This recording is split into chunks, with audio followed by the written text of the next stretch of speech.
As I provide the budget message this year, I first need to acknowledge the strained times we're all in.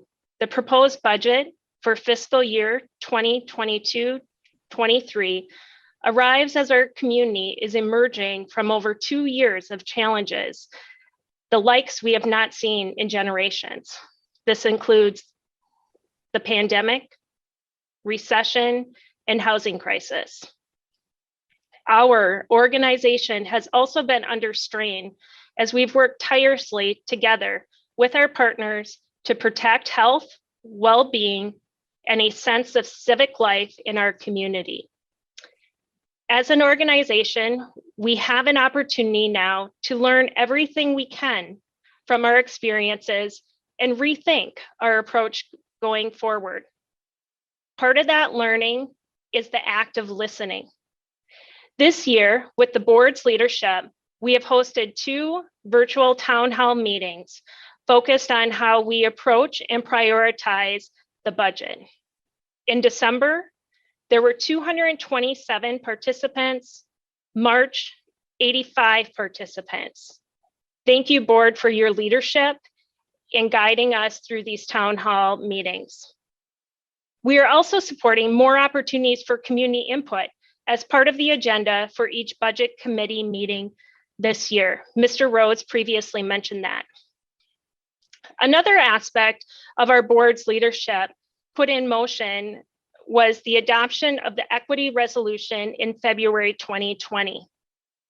This reflected an equity-focused approach in the organization that we are taking with the budget this year.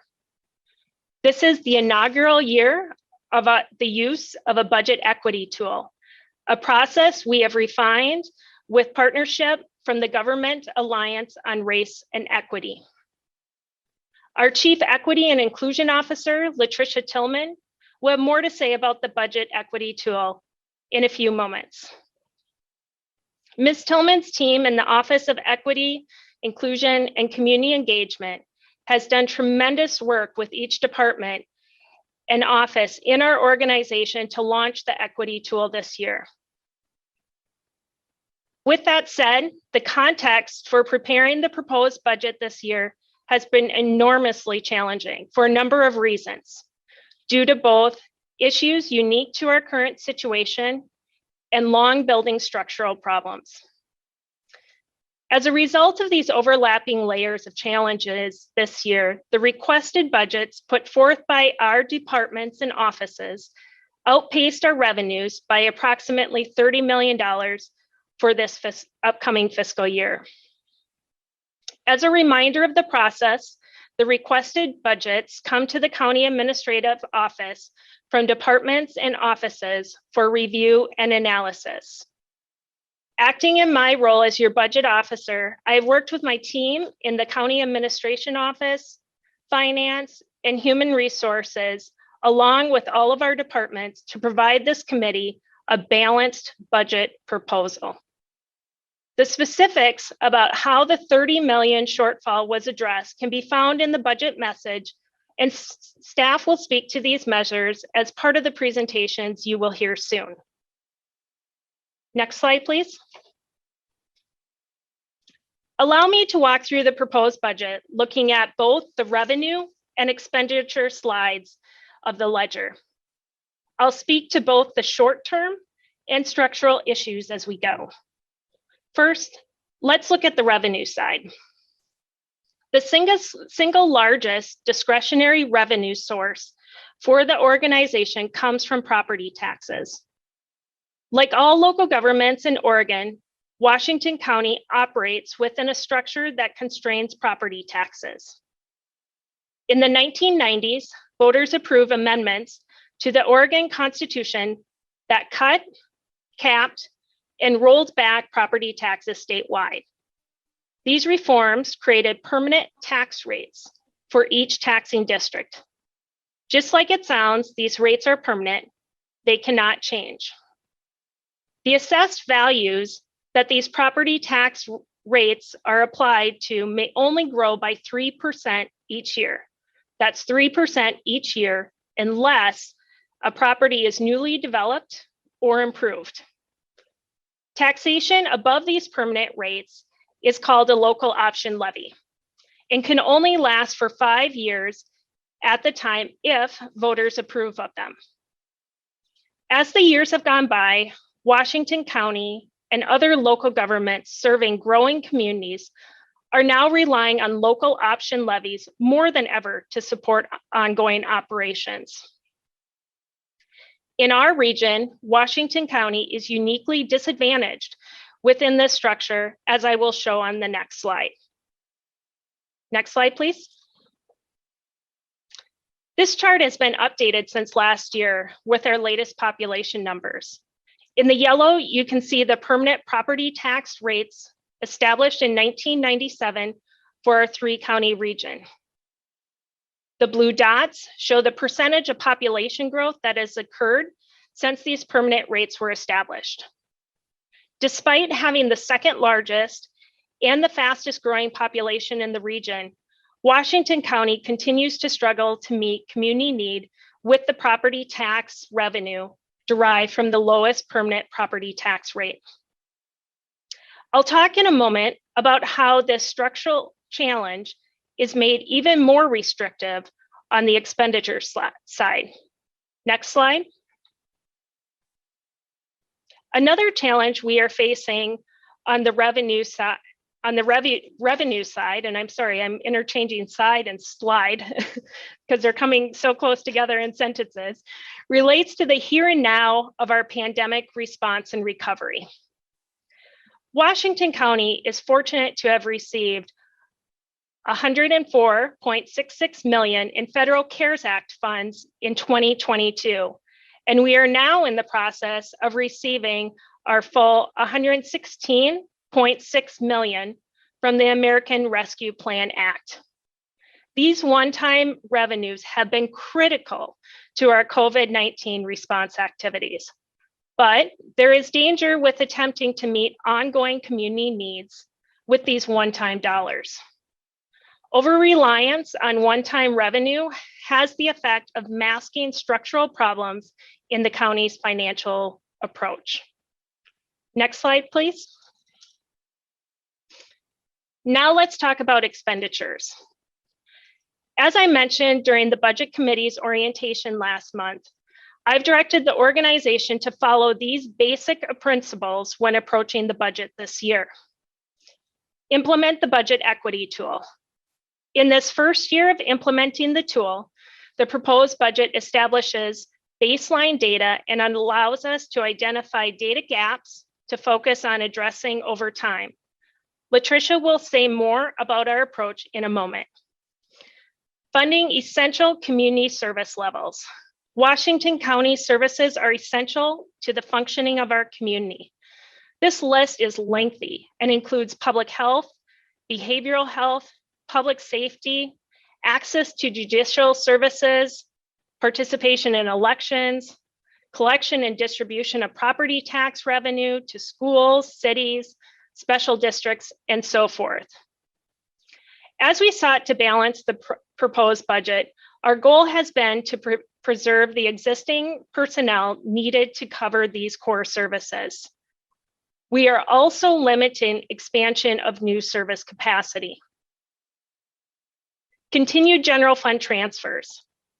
As mentioned earlier, reforms to Oregon's property tax system in the 1990s created permanent property tax rates for local governments and imposed limitations on property tax growth. When these rates were established, any temporary permanent tax levies were rolled into the permanent tax rates. Washington County had 2 such temporary property tax levies in effect at that time, one supporting transportation and one supporting libraries. These chosen transfers have been consistent funding to our Washington County Cooperative Library Systems and the Major Streets Transportation Program, also known as MISTIP. The proposed budget continues this practice as has been in the past. I will note that this fiscal year, These transfers amount to a total of 17% of the total general fund expenditures.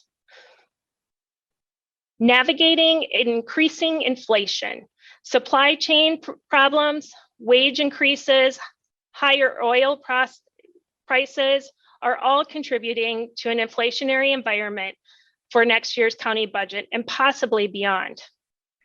Inflationary increases are compounded by a low interest rate environment, providing even fewer county resources to adapt and adjust to pressures. The proposed budget assumes an even-handed approach to cost of living adjustments, a 4.5 increase for both represented and non-represented employees. Our challenge will be to navigate this period of increasing prices for fuel, asphalt, and wages while staying focused on our public service mission. Minimize capital spending. Although the county has ambitious goals for supporting several areas of county operations with capital projects, the proposed budget takes a minimalist approach given our current financial environment. Next year's budget anticipates limited general fund spending on capital projects, materials, and services, or other investments that can be postponed without affecting the health or safety of county employees and the public. Within this context, the county will need to explore strategic investments in technology systems as it modernizes, such as an enterprise resources planning replacement. This is also known as a finance and human resources technology replacement. We need to navigate federal and state mandates.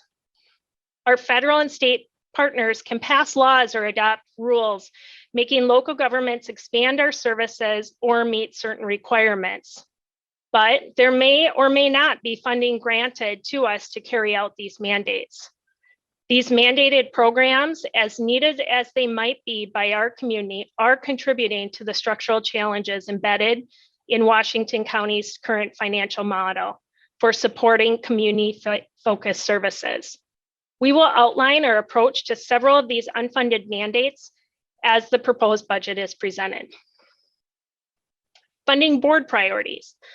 Finally, our board has identified multiple priorities to invest over short and long term.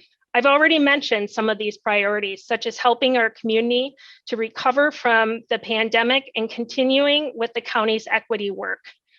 Other priorities are listed in the budget message at the beginning of the proposed budget summary. Given the immediate and structural problems affecting the county at this moment, the proposed budget seeks to implement these priorities as much as possible within the limited resources available. I'll note that I, along with the staff team, look forward to revisiting our organization's community strategic plan in the next year so that we can align a long-term financial plan with that strategic plan. With that, I'll hand the presentation over to our Chief Equity and Inclusion Officer, Latricia Tillman, to provide more information about the budget equity tool. Next slide. Thank you, Ms. Angie, and good evening, Budget Committee. It's nice to see you, and I just want to start by appreciating your service with the county in this important role. So I'm going to provide a little context before I jump into the numbers that you see here on this slide. First off, I just want to reiterate, based on the county's equity resolution, the county has committed to embedding equity into all policies, programs, and practices. And of course, the budget that you are moving towards adopting is the most significant policy that gets adopted in the county every year. And along with that, just want to reiterate that equity is a priority regardless of whether we're in a lean time with a constraint budget or whether we are in a more flush time, which we hope to be in the years to come. So as a reminder, last year in the budget presentations, it was actually the budget committee that asked, so how do we embed equity into our budget conversations? And so we set about, after the passage of last year's budget, we set about establishing a budget equity tool. And some elements of that budget equity tool include data-driven decision-making, significant community engagement, which was referenced as it relates to our budget town halls, which were both focused on equity, and a review of culturally specific approaches. So we asked in the development of that budget equity tool, we asked all county organizational units, so subsets of departments, to look at their data to understand where there's inequity in access to services, quality of services, and outcomes. And then, as was mentioned earlier, to listen deeply to community about where they're seeing unmet needs or where they're appreciating the work that the county has been embarking on. And then to look at the research and other jurisdictions to see how other jurisdictions are applying culturally specific approaches to address those inequities. And so based on that, we built out a budget equity tool, and there were many submissions, I think over 100 submissions of budget equity tools that we were able to synthesize down into the numbers that we have shared with you this evening. So a couple of caveats. One, as was mentioned before, this is the inaugural budget equity tool. The budget equity tool analysis has been published on the county's budget website, so you can see that, and it is full of learnings for us to continue to improve the tool going forward, as well as many highlights of where there is quite a lot of work and investment that has already been happening within Washington County. So the good news is that as we're establishing a baseline in terms of data and investments and practices, we're not starting from scratch. There is quite a lot of work that has been happening. It's very remarkable. It's very much worth celebrating. I would say the second most important point to note here is that our budget equity tool, in our budget equity tool this year, we did not ask departments or organizational units to capture the investments that are included in personnel, whether it's a fraction of somebody's time who is working on equity programs or whether somebody's position is full-time committed to equity, diversity, and inclusion. And what we know is that personnel is the most significant cost within our budget. And so the numbers that we share with you tonight are a significant under report of all the investments that Washington County has made relative to equity, diversity, and inclusion. So, but I do have great news to share, and I'll lead off with the culturally specific service delivery. This dollar amount, over $21 million, represents departments requested equity investments specific to contracts that go out into community with community-based organizational partners to provide culturally specific service delivery to address known inequities in services across all of our county departments. So that's a really significant investment. Additionally, over $3 million, almost $3.5 million were proposed for investment in staff capacity building.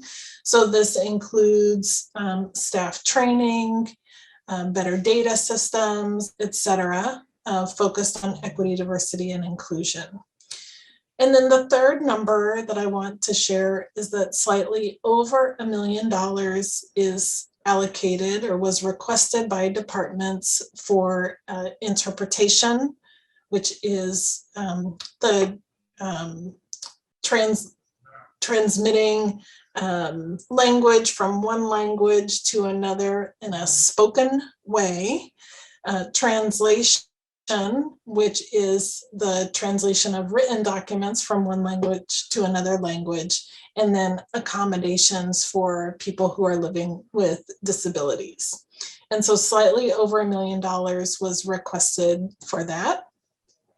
And then finally, we asked programs to identify how many of their staff are bilingual and receive a pay differential because they use their bilingual skills at work every day.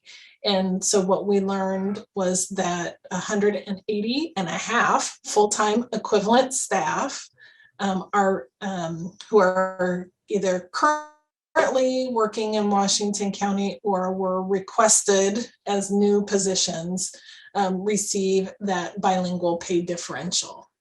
Of course, this represents the requests from the departments, and that those requests have been modified in order to meet our budget target amount. And then now they come to you in terms of how you make your decision about the final budget. But it is really encouraging, one, the buy-in as it related to the completion of the budget equity tool.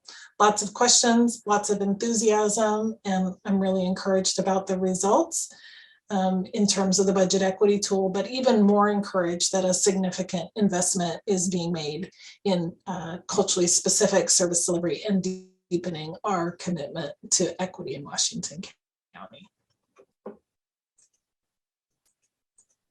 So with that, I will turn it back over, I believe, to Rodney.